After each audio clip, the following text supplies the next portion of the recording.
ಅಯೋಧ್ಯೆ ಜನ್ಮಭೂಮಿಯ ಭವ್ಯ ಮಂದಿರದಲ್ಲಿ ಜನವರಿ 22ರಂದು ಆಗಮೋಕ್ತ ವಿಧಿವಿಧಾನ ಪೂರ್ವಕ ಶ್ರೀರಾಮನ ನೂತನ ಶಿಲಾಬಿಂಬಕ್ಕೆ ಪ್ರಾಣ ಪ್ರತಿಷ್ಠೆ ನೆರವೇರಲಿದೆ.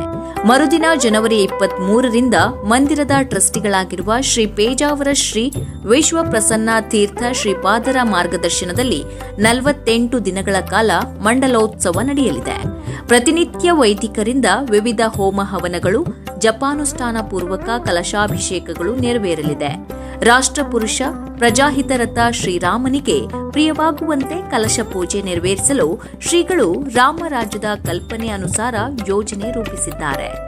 ಪೂಜೆ ಪುನಸ್ಕಾರಕ್ಕೆ ಬೇಕಾದ ಕೆಲವು ಕಲಶಗಳನ್ನು ಉಡುಪಿಯ ಪ್ರಸಿದ್ಧ ಗುಜ್ಜಾಡಿ ಸುವರ್ಣ ಜುವೆಲ್ಲರ್ಸ್ನವರು ಕೆಲವು ಸೇವಾದಾರರ ಅಪೇಕ್ಷೆಯಂತೆ ಸಿದ್ಧಪಡಿಸಿದ್ದಾರೆ. ತಲಾ 1 ಕೆಜಿ ತೂಕವಿರುವ ಆಕರ್ಷಕ ವಿನ್ಯಾಸವಿರುವ ಈ ಕಲಶಗಳನ್ನು ಸದ್ಯವೇ ಅಯೋಧ್ಯೆಗೆ ಕಳುಹಿಸಲಾಗುತ್ತದೆ.